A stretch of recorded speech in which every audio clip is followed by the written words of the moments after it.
안녕하세요. 말씀 베이커리 473번째 시간 기도하심으로 시작하겠습니다. 거룩하신 주님 감사합니다. 주님의 말씀을 묵상합니다. 성령님께서 말씀에 조명이 되어 주시옵소서.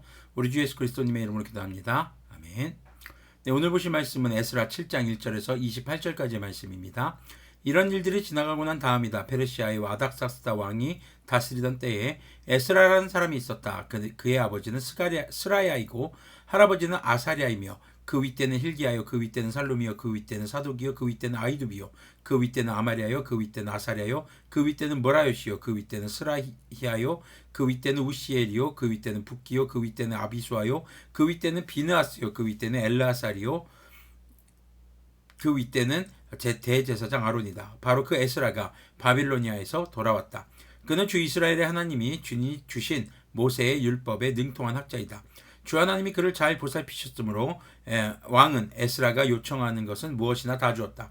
아닥사스다 왕 7년에 일부 이스라엘 자손과 몇몇 제사장들과 레위 사람들과 노래하는 사람들과 성전 문지기들과 성전 막 일꾼들이 예루살렘으로 올라올 때에 에스라도 그들과 함께 올라왔다. 그가 예루살렘에 닿은 것은 왕이 다스린 지 7년이 된 해의 다섯째 달이다. 그가 바빌로니아를 떠난 것은 첫째 달 초하루이다. 하나님이 그를 잘 보살펴 주셔서 다섯째 달 초하루에 예루살렘에 닿을 수 있었다. 에스라는 주님의 율법을 깊이 연구하고 지켰으며 또한 이스라엘 사람들에게 율례와 규례를 가르치는 일에 헌신하였다. 자, 에스라가 소개되는 장면입니다. 에스라를 소개할 때 족보부터 시작합니다. 자, 이 족보의 내용은 어떻습니까? 에스라가 제사장 가문 바로 아론의 후손이라는 것을 강조하고 있습니다. 그리고 그는 모세의 율법에 능통한 학자라고 소개하고 있습니다. 자, 이 두 가지 요소들이 에스라가 당시에 종교개혁을 일으키기에 적합한 인물이라는 것을 강조하고 있는 것으로 보이는 것이죠.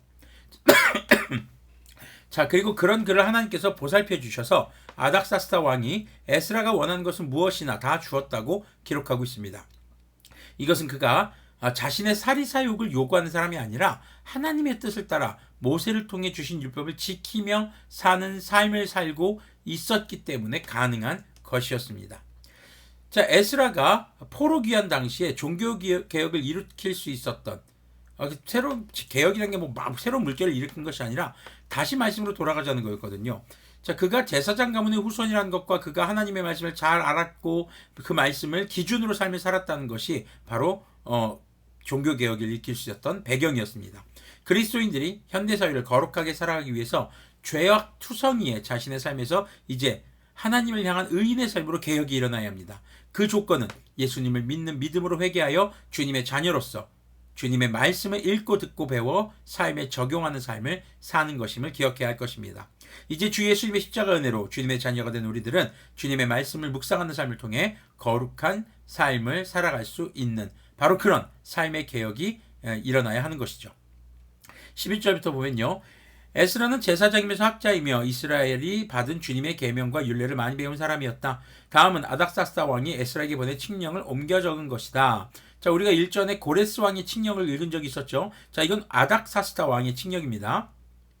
왕 중의 왕 아닥사스다는 하늘의 하나님의 율법에 통달한 학자 에스라 제사장에게 칙령을 내린다. 자, 에스라를 하나님의 제사장이라고 아닥사스다가 호칭하고 있는 것에 우리가 또 눈여겨볼 필요가 있겠죠. 자, 13절 계속 보면요. 나의 지시는 다음과 같다. 내가 다스리는 나라에 사는 이스라엘 사람 가운데서 그대와 함께 예루살렘으로 가고자 하는 사람은 제사장이든지 레위 사람이든지 누구든지 가도 좋다. 나와 나의 7 보좌관이 그대를 보내는 것이니 그대가 잘 아는 하나님의 율법을 따라서 유다와 예루살렘이 어떠한지를 살펴보아라. 그뿐 아니라 그대는 나와 나의 보좌관들이 예루살렘에 계시는 이스라엘의 하나님께 기쁜 마음으로 드리는 은과 금을 가지고 가거라. 또한 바빌로니아의 모든 지방에서 그대가 얻은 은과 금도 가지고 가고 백성과 제사장들이 예루살렘에 있는 하나님의 성전에 바치는 자원 예물도 가지고 가거라. 그 돈으로 반드시 숫송아지와 순양과 어린 양을 사고 거기에 곁들여 곡식 제물과 부어드리는 제물도 사서 그것들을 예루살렘에 있는 그대가 섬기는 하나님의 성전의 제단 위에 함께 제물로 드려라. 그 나머지 은과 금은 그대가 섬기는 하나님의 뜻에 따라서 그대와 그대의 동료 유다 사람들이 가장 좋다고 생각하는 일에 쓰도록 하고 그대에게 맡긴 모든 그릇은 예루살렘에 하나님께 바치되 그대가 섬기는 하나님의 성전에서 예배를 드릴 때에 쓰도록 하여라. 그 밖에 그대가 섬기는 하나님의 성전에서 써야 할 것이 더 있으면 국고에서 공급받도록 하여라. 이제 나 아닥사스다 왕은 유프라테스강 서쪽 지방의 모든 국고 출납관들에게 명령한다. 하나님의 율법의 통달한 학자 에스라 제사장이 너희에게 요청하는 것은 무엇이든지 어김없이 그에게 주도록 하여라. 은은 100달란트까지, 밀은 100고루까지, 포도주는 100밭까지, 기름은 100밭까지 주고 소금은 제한 없이 주도록 하여라. 하늘의 하나님의 성전에 관하여 하늘의 하나님이 규정하신 것은 하나도 어기지 말고 그대로 지켜라. 나와 내 자손이 다스릴 나라에 하나님의 분노가 내리도록 그대로 둘 수는 없기 때문이다. 그대들은 또한 제사장들이나 레위 사람들이나 노래하는 사람들이나 성전 문지기들이나 성전 막 일꾼들이나 성전에서 일하는 다른 일꾼들에게 조공이나 세금이나 관세를 물려서는 안 된다. 또 에스라는 그대가 섬기는 하나님이 그대에게 주신 지혜를 따라 그대가 섬기는 하나님의 율법을 잘 아는 사람들 가운데서 법관들과 판사들을 뽑아 세워 유프라테스강 서쪽에 있는 모든 백성의 재판을 맡아보게 하여라. 율법을 잘 알지 못하는 사람들은 그대들이 가르쳐라. 하나님의 율법과 왕의 명령대로 따르지 아니한 자는 반드시 죽이거나 귀양을 보내거나 재산을 빼앗거나 옥에 가두거나 하여 엄하게 다스려라. 자, 아닥사스다 왕이 칙령을 내립니다. 이스라엘로 돌아가는 에스라와 또 이스라엘의 후손들에게 그들의 하나님을 섬길 때 필요한 모든 것을 아낌없이 제공해 주라는 것이죠. 그리고 에스라가 함께 데리고 가는 포로들 중에는 제사장과 레위 사람들이 그리고 성전에서 노래하는 사람들 막 일꾼들이 포함되어 있습니다. 자, 이들은 2차 포로 때 잡혀온 사람들입니다. 종교 지도자들이 이때 잡혀오거든요. 자, 그들의 후손들, 그 종교 지도자들로 2차 포로 때 잡혀온 사람들과 혹은 그들의 후손들인 것이죠.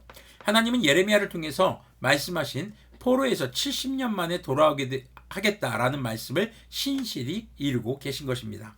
자, 그리고 아닥사스다의 칙령에는요, 하나님의 말씀을 그대로 지켜야 할 것을 강조하고 있습니다.